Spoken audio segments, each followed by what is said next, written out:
Svého otce jsem slyšela dřív, než jsem ho uviděla. Byl to tentýž hlas, který mě dřív volával k večeři, když jsem byla holka. Pevný, jistý, ten typ hlasu, který očekával, že se svět úhledně seřadí za ním. Jenže, že teď se nesl plnou síní uniforem a rodin, vznášel se nad tichým šuměním jako prohlášení. Odešla z námořnictva, řekl někomu opodál. Nezašeptal, neřekl to s lítostí, řekl to jako fakt, který si před lety orazítkoval a založil. Nezvládla to. Ale můj kluk, to je jiná kapitola. Na okamžik mé tělo zareagovalo tak, jak vždycky. Sevření na hrudi, malá známá bolest za žebry. Ne hněv, hněv hoří příliš horko a příliš rychle. Tohle bylo starší. Tohle bylo jako počasí, kterým jste prošli tolikrát, že už nekontrolujete předpověď. Stála jsem vzadu v sále s rukama složenýma, ramena uvolněná, oči upřené dopředu. V civilním oblečení, bez uniformy, bez insignií, bez medailí. Kdyby se na mě někdo podíval, uviděl by ženu ve středním věku, která vypadala, že patří do jakéhokoliv amerického davu. Možná učitelka, možná zdravotní sestra, možná teta, někoho, kdo nosí zapékané pokrmy na církevní pohoštění a spíše poslouchá, než mluví. O to šlo. Velkou část svého dospělého života jsem strávila učením se, jak být neviditelná, když viditelnost nesloužila žádnému účelu. Naučila jsem se sedět tiše, když lidé očekávali reakci, jak udržet klidný výraz, když se slova snažila vyprovokovat odpověď. Ticho se stalo jakousi zbrojí, tichou, ukázněnou, spolehlivou. Na pódiu stály vlajky v pozoru, jejich látka se v klimatizovaném vzduchu sotva pohnula. Sedadla byla téměř plná. Rodiny držely v klíně tištěné programy jako kancionály. V místnosti se vznášel ten zvláštní pach leštěných podlah a vyžehlených látek, směs povinnosti a očekávání. Takový obřad nepřipadá jako zábava, připadá jako něco posvátného lidem, kteří chápou, co to stojí. Můj bratr měl ten den obdržet uznání, které si nepochybně zasloužil. Byla jsem tam pro něj. Byla jsem tam, protože jsem si už dávno slíbila, že nedopustím, aby hořkost rozhodovala o tom, jakou sestrou se stanu. Kapela stichla. Hlas vyzval k pořádku. Lidé se narovnali v křeslech. Dav se ponořil do ticha, takového, které vás přiměje vnímat vlastní dech. A pak, těsně předtím, než obřad skutečně začal, se objevil generál. Pohyboval se s klidnou jistotou někoho, kdo nepotřebuje dokazovat, že je ve své kůži. Jeho uniforma byla bezvadná, ale nebyla to látka, co poutalo pozornost. Byla to klidná váha, kterou s sebou nesl, neviditelná autorita, která pramení z let důležitých rozhodnutí. Prohlédl si místnost, jak to dělají vůdci, ne ze zvědavosti, ale ze zvyku. První řada, druhá řada, rodiče a hodnostáři, úsměvy, nervozita, hrdost, pečlivě držené na uzdě. Jeho pohled se pohyboval jako pomalý reflektor a pak dopadl dozadu. Dopadl na mě. Naše oči se střetly.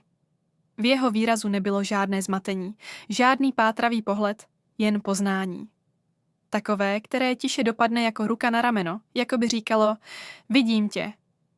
Zastavil se jen na zlomek vteřiny. Většina lidí by si toho nevšimla, ale já si všimla všeho. Vždycky jsem si všímala, pak, tónem tak klidným, že se téměř slil s tichem, pronesl slova, která jsem nečekala, že uslyším nahlas v místnosti plné předpokladů mého otce. Paní kontradmirálko, jste tady. Na jeden úder srdce se zdálo, že se síň přestala hýbat. Vzduch samotný stěžkl. Ne proto, že by slova byla hlasitá, nebyla, ale proto, že byla nespochybnitelná. 200 přítomných se v jednom čistém pohybu zvedlo na nohy. Ne chaoticky, ne polekaně, ale ukázněně, reflexivně, jako jedno tělo reagující na povel, který ani nemusel být vydán.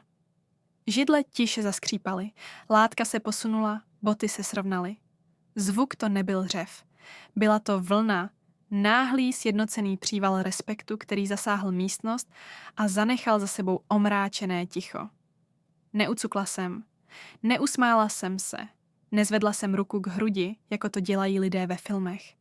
Prostě jsem se pomalu postavila, protože opětování respektu je důležité a protože jsem z toho okamžiku nechtěla udělat představení. Za mnou jsem cítila, jak otec stuhl. Když jsem lehce otočila hlavu, viděla jsem ho skamenělého na místě, tvář bez barvy. Nebyl to pohled muže, který byl přelstěn. Byl to pohled muže, jehož příběh se právě zhroutil před svědky. Moje matka seděla vedle něj, oči rozšířené, ruka napůl zvednutá k ústům, jako by se zastavila uprostřed nádechu. Její výraz nebyl hněv. Byl to šok, proložený něčím jiným, poznáním. Možná uvědomění, že roky žila s mezerou, kterou se nikdy nepokusila zaplnit. A Můj bratr stál na podlaze s ostatními kandidáty, tvář klidná, jak byl vycvičen, ale jeho oči pátraly. Rozhlížel se do davu tak, jako se muž dívá, když se něco v jeho světě neočekávaně změní. Když jeho pohled dopadl na zadní řadu, zamračil se, jako by nemohl sladit to, co viděl, s tím, co mu bylo řečeno. Věděla jsem, na co myslí, nevyčítala jsem mu to. Byl vychován pod stejnou střechou, poslouchal stejné příběhy. Rozdíl byl v tom, že je nikdy nemusel zpochybňovat. On byl hrdinou ve verzi světa mého otce. Já jsem byla tichá poznámka pod čarou. Po léta byl můj otec váženým mužem v naší komunitě. Chodil každou neděli do kostela, seděl ve stejné lavici. Potřásal si rukou s pastorem a dbal na to, aby lidé věděli, že si jeho rodina cení služby. Nebyl krutý. Toto dělalo těžší. Byl prostě jistý. Jistý způsobem, který nenechával prostor pro nuance, žádný prostor pro nezodpovězené otázky. Když jsem byla malá, byla jsem dítě, které dělalo, co se mu řeklo, a nevyžadovalo pozornost. Pokud byla volba mezi mluvením a posloucháním, poslouchala jsem. Můj bratr zaplňoval místnosti bez snahy. Učitelé ho chválili. Trenéři ho plácali po zádech. Můj otec v něm viděl sebe. Smělého, viditelného, nespochybnitelného. Vstoupila jsem do námořnictva z důvodů, které jsem nikdy plně nevysvětlila své rodině. Ne proto, že by nerozuměli, ale proto, že si neudělali prostor zeptat se. Nepřipojila jsem se, abych honila slávu. Připojila jsem se, protože jsem chtěla strukturu, smysl a život, postavený spíše na zodpovědnosti než na schválení. Moje cesta nevypadala jako cesta mých bratrů a nehodila se k hrdému vyprávění u kávy po kostele. Časem se mé mlčení stalo pro mého otce nepříjemností. Neměl rád nevědomost a místo, aby přiznal, že prázdná místa vyplnil něčím jednodušším, něčím, co mohl opakovat beze strachu, že bude opraven, ona skončila. Bylo pro něj snazší říct to, než říct, nevím, co moje dcera dělá. Snazší než přiznat, že tichý život může být stále silný. Snazší než uznat, že některé služby jsou neviditelné z nutnosti, nikoli z selhání. Generál mi ještě chvíli hleděl do očí. Pak jednou kývl a vrátil se k obřadu, jako by se nic neobvyklého nestalo. Nevysvětloval. Nerozváděl to. To byla jeho vlastní forma respektu. V mém světě neproměníte něčí život v řeč bez dovolení. A právě tak obřad pokračoval. Vlajky, rytmus, formální slova, zatímco něco hlubšího proudilo pod povrchem každé tváře v místnosti. Přišla jsem si tiše sednout a sledovat, jak je vyznamenán můj bratr. Nepřišla jsem, abych byla viděna. Ale někdy se pravda neptá, proč jste přišli. Někdy prostě dorazí pevná, klidná, nepopiratelná a obstojí sama o sobě. Sál se po generálově promluvě hýbal dál, ale uvnitř mě se čas vrátil zpět. To je to, co dělají takové okamžiky. Nejen, že změní místnost. Vrátí se zpět a dotknou se každého roku, který k nim vedl. Když si příslušníci speciálních jednotek opět sedli a obřad pokračoval, zůstala jsem stát o chvíli déle, než bylo nutné. Ne kvůli dramatu, ale protože mé nohy náhle pocítily tíhu všeho, co jsem tiše nesla. Pak jsem se pomalu usadila zpět na své místo v posledních řadách, ruce opět složené, tvář klidná, jako by mému srdci právě nebylo připomenuto, jak dlouho jsem žila uvnitř předpokladů jiných lidí. Můj otec se neohlédl. Nemusel. pravda ho našla beze mé pomoci. Lidé si představují, že když nosíte uniformu dostatečně dlouho, přestanete cítit věci. To není pravda. Jen se naučíte, co s pocity dělat. Odložíte je stranou, dokud není práce hotova. Prodýcháte je. Udržíte si stabilní postoj. A pak později, když jste sami, když hluk utichne, dovolíte si vzpomenout. Vstoupila jsem do námořnictva hned po vysoké škole, v období mého života, kdy se zdálo, že všichni kolem mě si vybírají pohodlí. Ženili se mladí, nacházeli bezpečná zaměstnání blízko domova, usazovali se v rutinách, které mohli vysvětlit u nedělního oběda.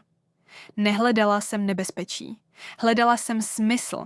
Chtěla jsem život, kde tvrdá práce něco skutečně znamenala, kde disciplína nebyla rysem osobnosti, ale standardem.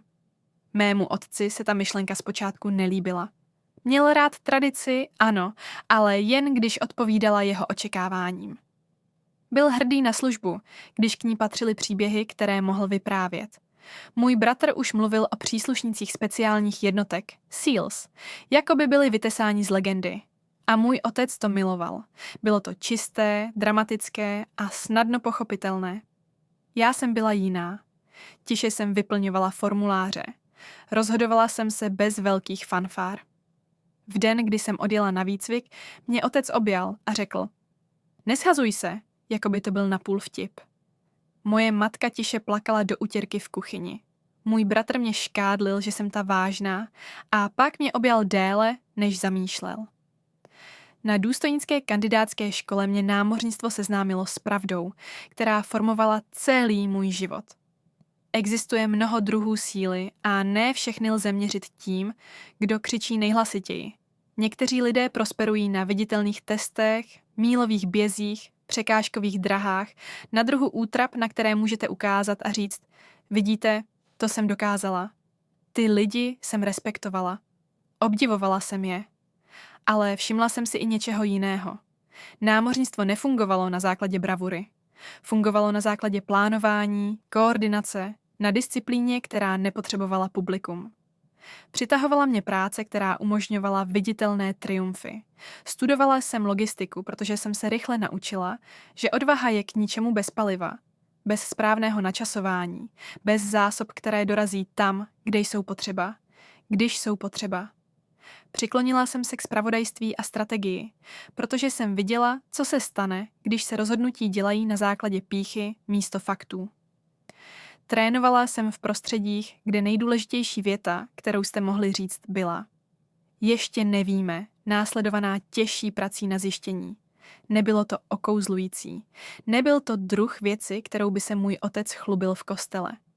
Byla to však práce, která udržovala lidi naživu. Mé první úkoly mě naučily, jak rychle se život může zvrtnout kvůli detailům. Zpožděná zásilka, špatně pochopený plán, nesprávně přečtená informace. V místnostech bez oken a s fluorescentními světly bzučícími jako unavené včely jsem sledovala, jak lídři naslouchají, jak kladou otázky, jak zvažují důsledky. A naučila jsem se i něco osobního. Čím větší zodpovědnost nesete, tím méně o ní mluvíte. Telefonáty domů se staly komplikovanými. Zpočátku jsem se snažila. Chtěla jsem, aby se moje rodina cítila zapojena, ale nemohla jsem odpovídat na základní otázky. Kde jsi? Co děláš? Kdy budeš doma? Pravdou bylo, že jsem to poslední často nevěděla ani já sama. A i když jsem věděla, nemohla jsem to vždy říct nahlas. Takže jsem začala věci zjednodušovat. Jsem v pořádku, říkala jsem matce. Jen mám hodně práce. Můj otec to slyšel jako vyhýbání se. Měl rád vysvětlení. Měl rád úhledné příběhy. Mlčení ho svědilo jako štítek na zádech košile. A čím víc jsem mlčela, tím víc předpokládal, že něco skrývám. Když jsem 1 rok zmeškala den díku vzdání kvůli nečekanému úkolu, otcovo zklamání se zostřilo. Tvůj bratr by si cestu našel, řekl. Nehádala jsem se. Můj bratr nebyl v mém pruhu a já nebyla v jeho. Srovnávat nás bylo jako srovnávat hasiče s řídícím letového provozu. Ovladač. Obojí nutné, obojí odlišné. Jen jedno zapadalo do otcovy představy hrdinství. Zmeškané milníky se tiše kupily. Svatba bratrance, které jsem se nemohla zúčastnit. Narozeninová večeře, za kterou jsem se omluvila. Vánoce, kdy mi máma i tak prostřela a pak plakala, když zůstalo prázdné. Pokaždé jsem potlačila nutkání příliš se vysvětlovat a volila jsem úsporná slova, protože pravda byla větší, než jsem mohla sdílet. Otec se nakonec přestal ptát, místo toho začal vyprávět. Zjistila jsem to později útržkovitě, tak jako se člověk dozvídá rodinné legendy, se kterými nesouhlasil. Jeden soused se mě jednou s opatrnou soucitností zeptal, jestli jsem v pořádku poté, co jsem opustila námořnictvo. Teta mě na pohřbu poplácela po ruce a řekla, snažila se drahoušku, na tom záleží. Dokonce i můj bratr jednou během vzácného telefonátu lehce zažertoval. Táta říká, že se ti nelíbilo, když na tebe křičeli. Neopravovala jsem ho. Ne proto, že by mi to bylo jedno, ale proto, že jsem rozuměla, jak se příběhy předávají, když je nikdo nezastaví. A protože součástí mé práce, součástí mé disciplíny bylo naučit se, kdy ticho slouží něčemu většímu než mému egu. Přesto byly noci, kdy jsem ležela vzhůru v hotelových pokojích mezi lety, poslouchala tiché hučení dálnic venku a přemýšlela, jaké by to bylo být poznána. Ne chválena, ne vystavována, jen poznána. Mít otce, který by se ptal, místo aby psal závěry inkoustem. Moje kariéra postupovala jako tichá řeka, klidně, vytrvale, prořezávala si cestu kamenem, aniž by potřebovala, aby jí někdo tleskal. Povýšení přicházela s větší odpovědností a méně vysvětleními. Přijímala jsem role, které vyžadovaly diskrétnost. Role, kde nejbezpečnější pro všechny zúčastněné bylo, abych říkala méně, ne více. Svůj život jsem nenosila jako billboard. Nosila jsem ho jako povinnost. A v době, kdy se bratrovo jméno začalo objevovat v rozhovorech o elitním výcviku a výběru do jednotek síl, se moje vlastní cesta už posunula do oblasti, o které by můj otec nevěděl, jak mluvit, i kdyby chtěl. Takže když přišla pozvánka na ten obřad a já se rozhodla zúčastnit se tiše, nebylo to proto, že bych se bála být viděna. Bylo to proto, že jsem celý život strávila učením, že ta nejopravdovější práce nežádá o uznání. Prostě se objeví, když na ní nejvíce záleží. Ráno obřadu přišlo s takovým tichem, jaké s sebou zdá se nosí jen důležité dny. Obloha byla jasná, ale tlumená. Bledě modrá se tenounce táhla nad základnou, jako by i ona zadržovala dech. Dorazila jsem brzy, ne ze nervozity, ale ze zvyku. Léta služby mě naučila vážit si prázdných místností, než se zaplní, číst prostory, než hlasy změní jejich podobu. Obřadní síň stála pevná a nezdobená, postavená spíše pro funkci než pro krásu. Uvnitř vzduch slabě voněl leštidlem a látkou, vyžehlenými uniformami, vyčištěnými podlahami, řádem. Vlajky byly již vyvěšeny s precizní přesností, jejich barvy syté a klidné. Řady židlí čekaly v tiché formaci, zarovnány tak pečlivě, že i mezery mezi nimi vypadaly úmyslně.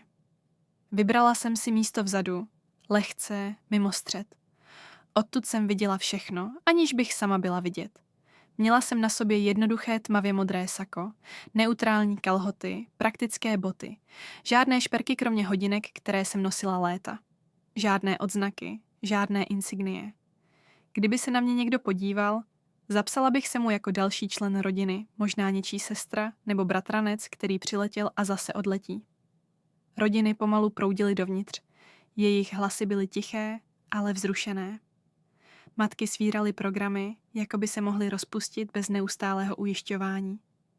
Otcové stáli rovněji než obvykle, hrudník vypnutý, ramena vzpřímená, hrdost sotva potlačená.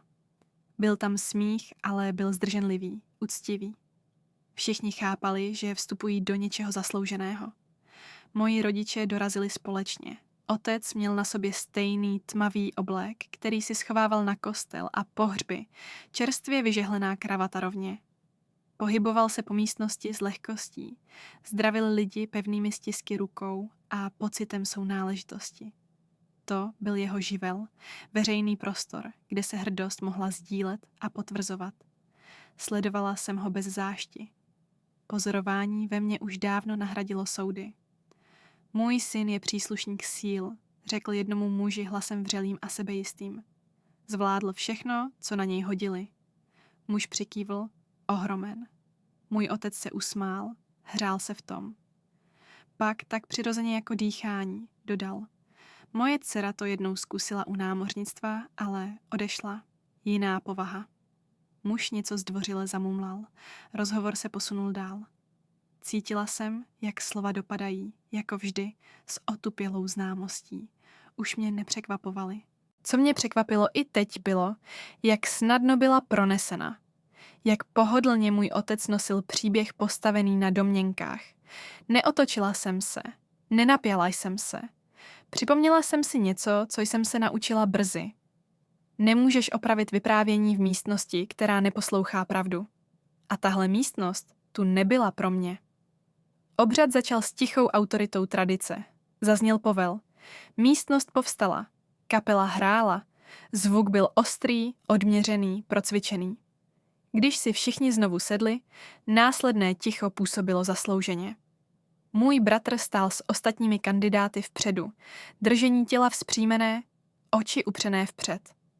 Vypadal přesně tak, jak měl, soustředěný, vyrovnaný, zdrženlivý. Výcvik odstranil přebytečné a zanechal jen to podstatné. V tu chvíli nebyl mým bratrem ani otcovou pýchou. Byl to námořník, který vydržel něco, co by většina lidí nikdy nezvládla. Necítila jsem k němu nic jiného než respekt. Dále vstoupil generál. Jeho přítomnost změnila místnost beze slova. Pohyboval se s lehkostí, která pocházela jen z dlouhé obeznámenosti s velením. Ne spěšně, ne strnule, prostě jistě. Jeho uniforma byla bezvadná, ale nebyly to medaile ani hodnost, co stišilo prostor. Byl to způsob, jakým nesl odpovědnost, jako by se mu usadila v kostech. Zaujal své místo na pódiu a začal, jeho hlas klidný a rozvážný.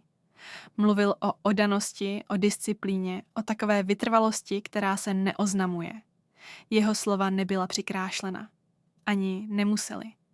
Všichni v místnosti chápali, co bylo nutné k dosažení tohoto okamžiku. Jak mluvil, jeho pohled přejížděl po publiku. Rodiče, rodiny, hodnostáři, tváře sevřené pýchou, nervozitou, vděčností. Jeho oči se pohybovaly pomalu, metodicky, tak jak lídři čtou atmosféru místností, aniž by si to uvědomovali. Když jeho pohled dosáhl zadní části sálu, na zlomek vteřiny se zastavil. Naše pohledy se střetly. V jeho výrazu nebylo žádné překvapení, žádné hledání, jen rozpoznání. Tiché, jisté, takové, které neklade otázky, takové, které pramení ze sdíleného kontextu, sdílené odpovědnosti. Sklonil hlavu téměř neznatelně. Oplatil jsem gesto stejně zdrženlivě. Obřad pokračoval. Byla vyvolávána jména, úspěchy, oceňovány. Kadence události plynula hladce.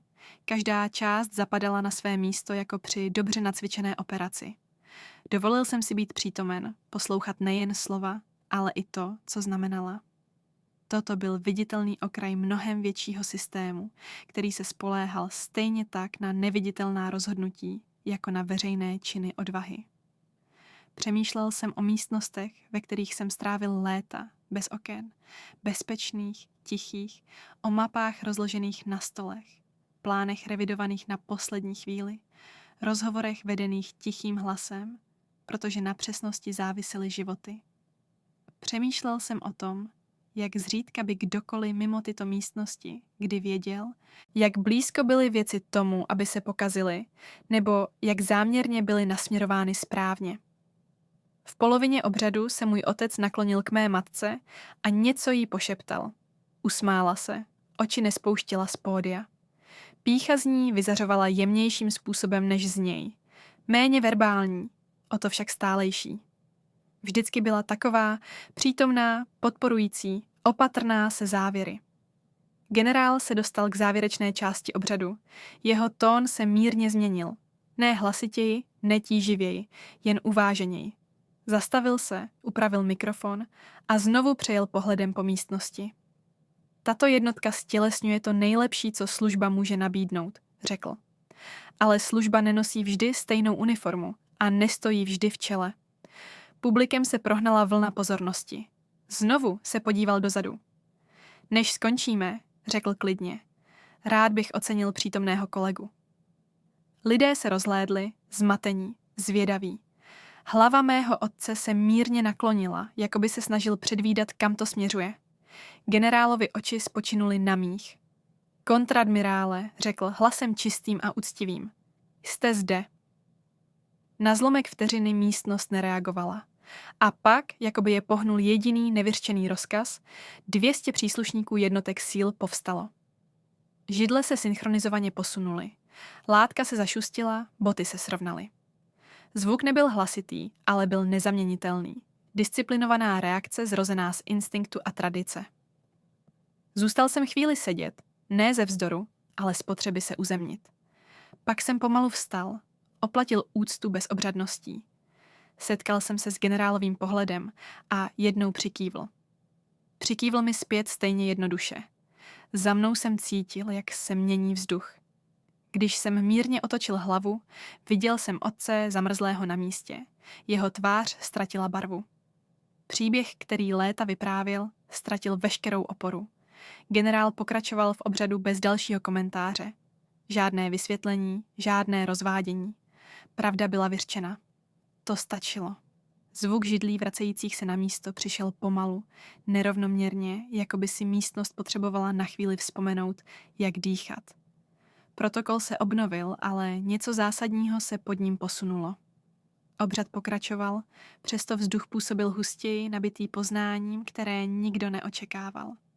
Zůstal jsem stát ještě vteřinu a cítil jsem, jak se tíha okamžiku plně usazuje do mého těla. Léta výcviku mě naučila, že reakce jsou méně důležité než zdrženlivost. Narovnal jsem si sako, malé, nevědomé gesto a pak jsem se posadil zpět na své místo u zadní stěny. Odtud jsem jasně viděl pódium a stejně jasně i doznívající vlnu, kterou generálova slova zanechala. Muži v přední řadě teď stáli rovněji, pokud to vůbec bylo možné. Byli to profesionálové, nešeptali ani se nerozhlíželi, ale vědomí se jimi šířilo jako proud. Chápali hierarchii, chápali respekt a chápali přesně, co bylo právě uznáno. Generál pokračoval klidným, rovnoměrným hlasem, jako by se nic mimořádného nestalo. To bylo také záměrné. Autorita se nepotřebuje zdržovat sama u sebe. Konstatuje, co je pravda a jde dál. Můj bratr zůstal čelem vpřed, jeho ukázněné oči upřené před sebe. Ale viděl jsem napětí v jeho ramenou, nepatrný posun, který prozrazoval zmatek. Vycvičil se, aby udržel soustředění pod stresem. Přesto to nebyl druh stresu, na který se připravoval. To bylo osobní, to byla rodina. Dlouho jsem se na něj nedíval. Ten okamžik ještě nebyl o nás. Za mnou se otec stále nepohnul. Když jsem konečně mírně otočil hlavu, viděl jsem ho sedět strnule, ruce pevně přitisknuté na stehna. Jeho ústa byla mírně pootevřená, jako by se tam tvořila slova a pak ho opustila. Jeho tvář, tak často oživovaná jistotou, byla bledá, zbavená své obvyklé barvy a sebedůvěry. Poprvé, co jsem si pamatoval, otec vypadal nejistě, v jakém příběhu se ocitl. Necítil jsem z toho žádné uspokojení, žádné ospravedlnění. Spíše jsem cítil tichou tíhu. Pravda, když přijde bez varování, se ne vždy cítí jako úleva. Někdy jako ztráta. Ztráta iluze, o které jste si neuvědomovali, že se na ní spoléháte. Obřad skončil se stejnou důstojností, s jakou začal. Zazněla závěrečná slova, byly vydány rozkazy, následoval potlesk, odměřený, uctivý, zasloužený. Mužům na pódiu se gratulovalo, byli uznáni, fotografováni. Rodiny vstaly a hrnuly se vpřed, s úsměvy, které prolomily zdrženlivost, jež je po celou poslední hodinu držela na uzdě. Zůstal jsem sedět, dokud nepřešla první vlna. Staré zvyky znovu. Není dobré spěchat do hluku, když... Nemusíš. Nakonec jsem se postavila a ustoupila stranou, aby se ostatní mohli kolem mě pohybovat. Přistoupilo několik důstojníků, ne se zvědavostí, ale s uznáním, kývnutím a krátkým potřesením rukou. Paní, nic víc. Neptali se, kde jsem byla, nebo co jsem dělala. V našem světě by takové otázky byly nevhodné. Uznání nepotřebuje vysvětlení. Generál prošel kolem, když scházel z pódia. Krátce se zastavil, jen na tak dlouho, aby pronesl tiché slovo. Jsem rád, že jste tu mohla být, řekl. Já také, odpověděla jsem. To bylo vše? Více jsme nepotřebovali. Na druhé straně místnosti se můj bratr konečně otočil. Jeho oči našly ty mé. A na okamžik se vzdálenost mezi námi, roky různých cest, různých porozumění, náhle stala viditelnou. Omluvil se skupině kolegů kandidátů a zamířil ke mně. Zastavil se několik metrů daleko. Je to pravda? Zeptal se tiše. V jeho hlase nebyla žádná výčitka, jen upřímné zmatení. Ano, řekla jsem. Pomalu vydechl, jako by odkládal něco těžkého. Nevěděl jsem to, řekl. Vím, odpověděla jsem. Přikývl, vstřebává je to. Proč si nikdy nic neřekla?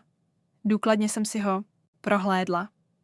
Nepokládal otázky, jako by to udělal můj otec, obraně nebo s očekáváním. Ptala se, protože se jeho svět právě změnil a potřeboval pochopit, kde se nachází pevná půda pod nohama. Protože moje práce nebylo něco, co bych mohla vysvětlit, řekla jsem. A po čase se mi to ani nezdálo nutné zkoušet. Chvíli mlčel, pak řekl. Jsem rád, že tu jsi. Já také, zopakovala jsem. Zaváhal, pak přistoupil a objal mě. Krátce, pevně, kontrolovaně. Ne dramatické gesto, ale upřímné. Zasloužila sis, abys byla viděna, řekl tiše. Cítila jsem, jak se mi mírně stáhl krk. O tohle nešlo, řekla jsem. Dnešek je tvůj. Stále přikyvoval. Rozešli jsme se bez okolků. Zamířila jsem k východu dříve, než se otec stačil vzpamatovat natolik, aby ke mně přistoupil. Takový rozhovor nepatřil do místnosti plné svědků a kamer. Některá zúčtování vyžadují zdi a ticho. Venku bylo odpolední slunce teplé, ale tlumené, vrhající dlouhé stíny přes chodník. Parkoviště bzučelo životem, smíchem rodin. Telefony zvednuté k focení, hlasy se překrývaly v úlevě a hrdosti. Život plynul dál, na povrchu beze změny. Seděla jsem v autě několik minut, než jsem nastartovala motor. Mé ruce klidně spočívaly na volantu, stabilní navzdory proudu emocí, které mnou stále procházely. Podívala jsem se na svůj odraz v čelním skle, starší než žena, která poprvé zvedla ruku a složila přísahu. Poznamenaná roky rozhodnutí učiněných bez potlesku. Znovu jsem přemýšlela o svém otci, o příběhu, který vyprávěl roky, protože mu zjednodušoval svět, a o tom, jak jednoduchost často přichází na úkor pravdy. Nepočítala jsem s tím, že budu ten den oceněna. Nepřišla jsem nikoho napravovat. Přišla jsem, abych byla svědkem bratrova úspěchu a tiše odešla. Ale někdy pravda nečeká na povolení. Někdy vystoupí, vyřčena někým jiným přesně v okamžiku, kdy je třeba, aby byla slyšena. A jakmile je vyřčena, nikdo ji už nemůže přeslechnout. Dav se pomalu rozplýval, jako by nikdo nechtěl být prvním, kdo prolomí kouzlo toho, co se právě stalo. Rozhovory se obnovily v tiších tónech.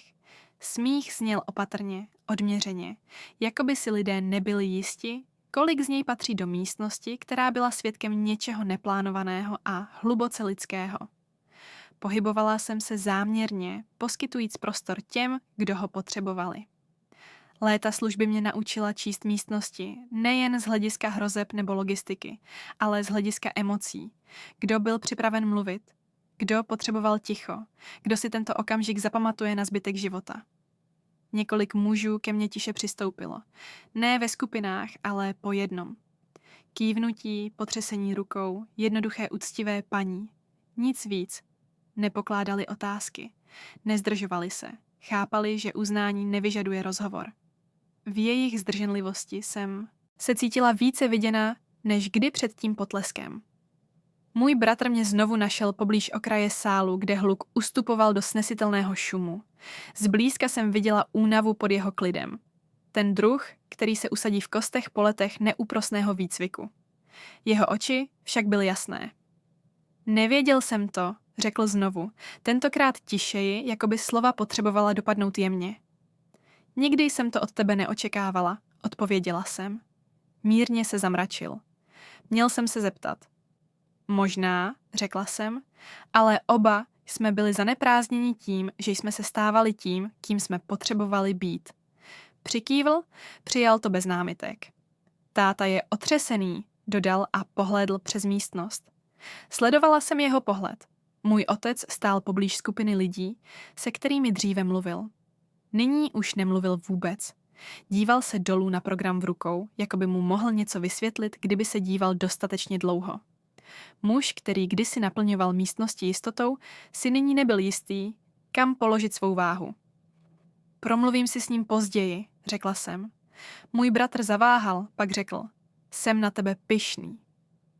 Slova byla jednoduchá, ale nesla váhu. Nebyl pyšný na mou hodnost ani na mé uznání. Byl pyšný, protože v ten den na mě viděl něco, co dříve nechápal. Mou zdrženlivost, mou trpělivost, mou ochotu nechat pravdu stát za sebe. Děkuji, řekla jsem.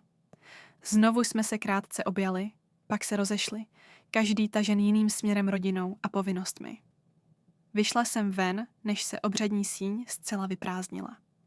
Čerstvý vzduch působil uzemňujícím chladem na mé tváři. Obloha se posunula k odpolednímu slunci, které se šikmo rozléhalo po parkovišti v dlouhých zlatých pruzích. Rodiny se shromáždily u aut, děti tahaly za rukávy, blesky fotoaparátů blikaly. I zde žila hrdost, ale teď působila tišeji, zamyšleněji. Na okamžik jsem se opřela o své auto a pomalu dýchala. Nebyla jsem zahlcená, ale uvědomovala jsem si, že se něco usazuje na své místo. Emocionální účet se konečně vyrovnával. Ne konfrontací, ne vysvětlováním, ale uznáním. Můj telefon zabzučel mi v kapse. Zpráva od mé matky. Jsi v pořádku? Odpověděl jsem. Ano, zavolám později. Nic víc jsem nedodal. Chápala by. Vždycky chápala, i když přesně nevěděla jak. Ten večer jsem se ubytoval v hotelu a objednal si jednoduchou večeři. Jedl jsem u okna a pozoroval, jak se provoz neustále pohybuje po silnici. Ten den se mi přehrával v útržcích. Generálův hlas, zvuk vstávajících židlí, otcova bledá tvář, bratrovo tiché obětí. Každá vzpomínka se zdála živá, ale podivně klidná, jako by si je moje mysl pečlivě ukládala, namísto aby je prožívala znovu. Později mi zazvonil telefon. Byl to můj otec. Nechal jsem ho zazvonit o 1krát déle než obvykle, než jsem to zvedl. Ne proto, abych ho potrestal, jen abych si vzal dech. Nevěděl jsem, řekl, jakmile jsem zvedl sluchátko. Jeho hlas byl rozechvělý, zbavený své obvyklé pevnosti. Vím, odpověděl jsem. Řekl jsem lidem věci, pokračoval, věci, které jsem neměl.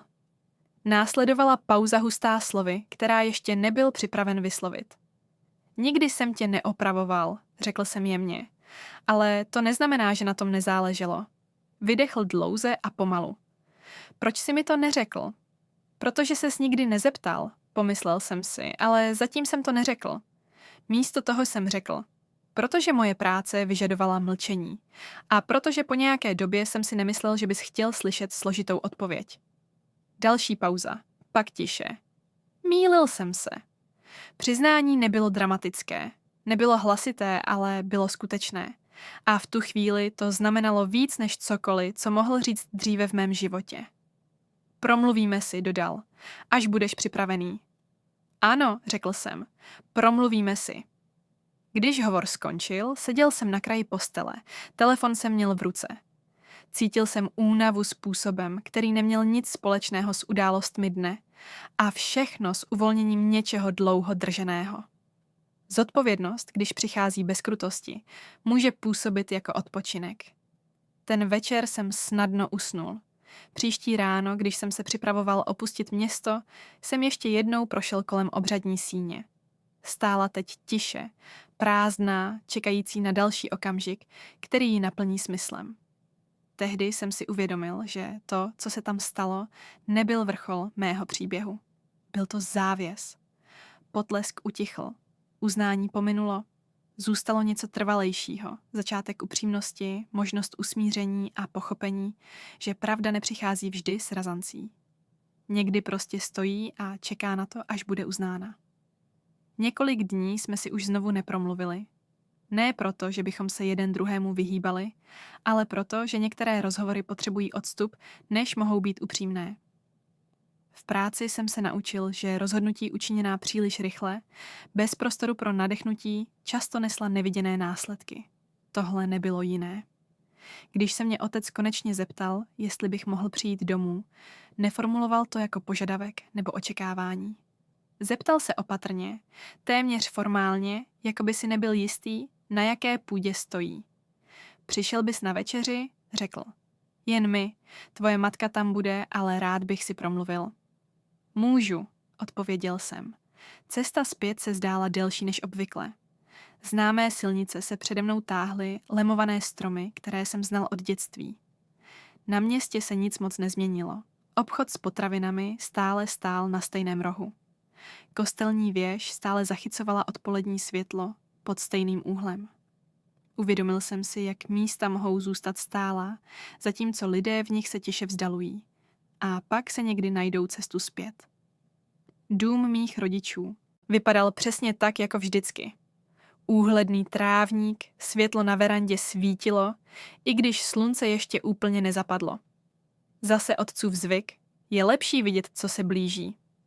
Když jsem vstoupil dovnitř, obklopila mě vůně vaření, teplá a známá. Moje matka mě přivítala jemným obětím, které trvalo o vteřinu déle než obvykle. Moc toho neřekla, ani nemusela. Její oči mi řekly, že si po léta nosila vlastní otázky. Můj otec stál u kuchyňského stolu, ruce volně sepjaté před sebou. Vypadal starší než na obřadu. Nebo možná jen vypadal méně obrněný. Sedli jsme si k jídlu. Stůl byl prostřený jednoduše. Nic nobl, prostě takové jídlo, které naši rodinu živilo po desetiletí. Rozhovor se zpočátku držel na bezpečné půdě. Provoz, počasí, bratrovi plány. Moje matka mluvila o novém sousedově vnoučeti. Můj otec více poslouchal, než mluvil. V polovině jídla odložil vidličku. Přemýšlel jsem, řekl. Čekal jsem. Pořád jsem si říkal, že kdyby na něčem záleželo, něco bys řekl. Pokračoval. Že mlčení znamenalo, že nebylo co říct. Nadechl jsem se. Mlčení může znamenat mnoho věcí, odpověděl jsem. Někdy znamená důvěru, někdy znamená hranice. Pomalu přikývl. To jsem neviděl, viděl jsem ticho a myslel jsem si, že to znamená selhání. To proto, že ti bylo nepříjemné nevědět, řekl jsem nelaskavě. Takže si ten prostor vyplnil. Podíval se na své ruce. Už ne. Moje matka se natáhla přes stůl a položila ruku na jeho. Stiskl ji a pak se na mě znovu podíval. Řekl jsem lidem, že jsi odešel, řekl. Řekl jsem to jako fakt. Ano, řekl jsem. Mýlil jsem se, řekl znovu, tentokrát pevněji. A je mi to líto. Omluva nepřišla s výmluvami ani ospravedlněním. Nebyla zabalená do pýchy. Byla jednoduchá a právě proto dopadla. Nejsem naštvaný, řekl jsem mu, ale na tom záleželo. Slova cestují dál, než si myslíme, polkl. Vidím to teď. Na chvíli jsme seděli v tichu, takovém, které už nepůsobilo těžce. Pak položil otázku, na kterou jsem čekal. Ne obranně, ne s očekáváním, ale s opravdovou zvědavostí. Co jsi dělal? Zeptal se. Nepotřebuji detaily, jen chci pochopit. Přemýšlel jsem, jak odpovědět. Před lety bych se možná snažil všechno vysvětlit, abych se ospravedlnil. Teď jsem vybíral pečlivě. Sloužil jsem způsoby, které neměly být vidět, řekl jsem. Pomáhal jsem zajistit, aby ostatní lidé mohli bezpečně vykonávat svou práci. Dělal jsem rozhodnutí, která nepřinesla potlesk. Pomalu přikývl. To zní důležitě. Bylo, řekl jsem, a vyžadovalo to mlčení. Opřel se v křesle a vstřebával to. Myslel jsem, že být hrdý znamená mluvit, řekl. Ukázalo se, že to možná znamená naslouchat. To je dobrá lekce, řekla jsem jemně. V každém věku. Lítostivě se usmál. Kéž bych se to naučil dřív. Já také, odpověděla jsem, a poprvé, když jsem řekla, nebolet to. Po večeři jsme se přesunuli do obývacího pokoje.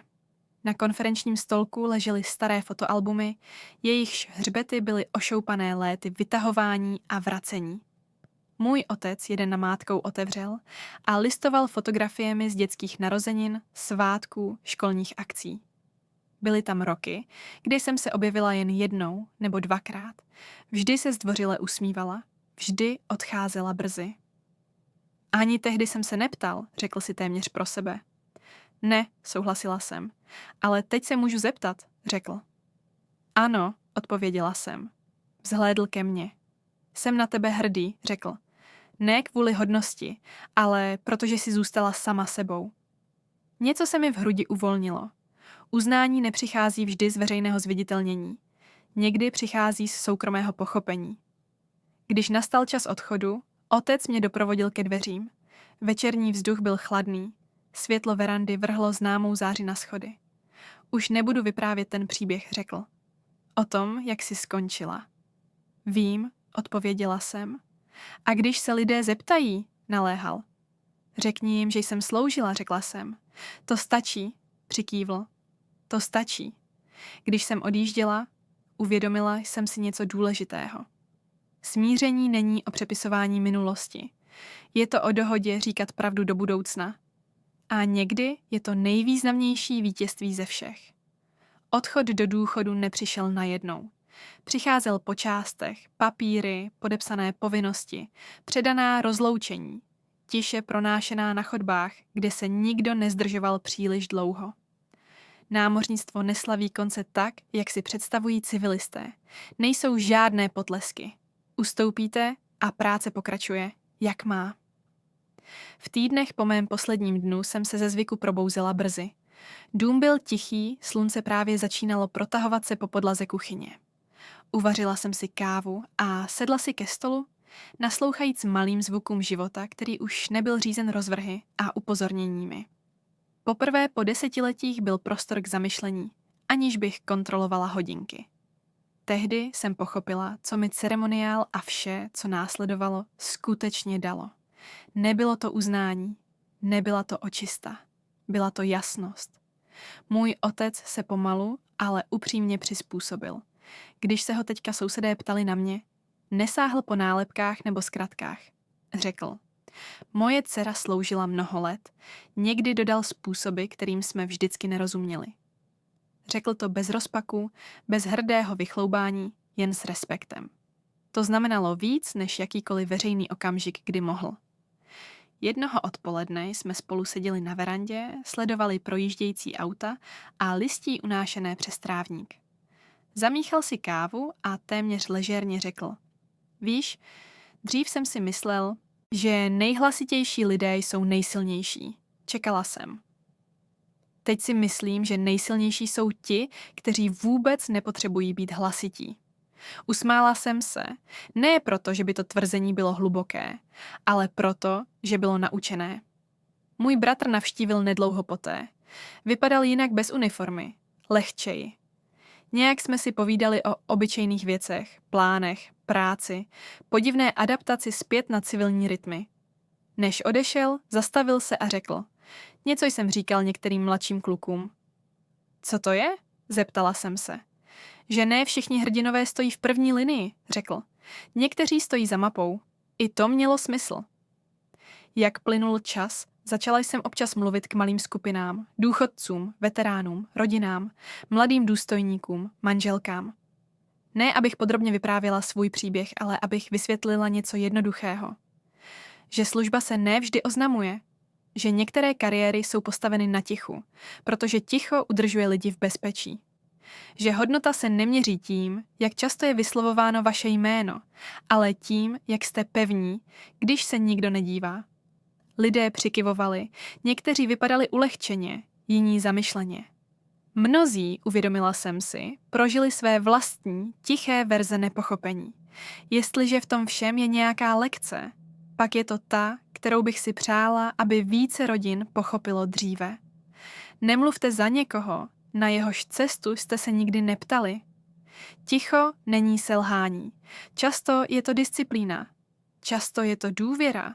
Často je to volba učiněná ve službě něčemu většímu než pohodlí nebo souhlasu.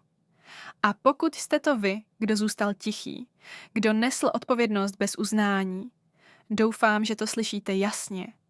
Váš život nepotřebuje svědky, aby byl platný. Pravda si najde cestu, aby se prosadila sama, i o léta později, i když o to nežádáte. V den, kdy mě otec představil jednoduše jako svou dceru, bez hodnosti, bez opravy, bez připojeného příběhu, jsem cítila, jak něco zapadlo na své místo. Ne proto, že by se minulost změnila, ale proto, že už nepotřebovala obhajobu. Některá vítězství přicházejí bez jásotu, některá smíření se dějí pozdě a některé lekce se učí celý život. Ale nejsou o nic méně skutečné, protože přicházejí tiše. Jestliže vás tento příběh donutil k zamyšlení, jestliže vám připomněl někoho, koho jste nepochopili, nebo kapitolu vašeho vlastního života, která zůstala nepovšimnuta, zvu vás, abyste se s tímto pocitem na chvíli posadili. Možná sdílejte tento příběh s někým, kdo ho může potřebovat. A pokud byste chtěli slyšet další příběhy založené na důstojnosti, pravdě a síle tichých životů, zvažte, že u nás zůstanete a přihlásíte se k odběru. Děkuji za poslech. Děkuji za zamyšlení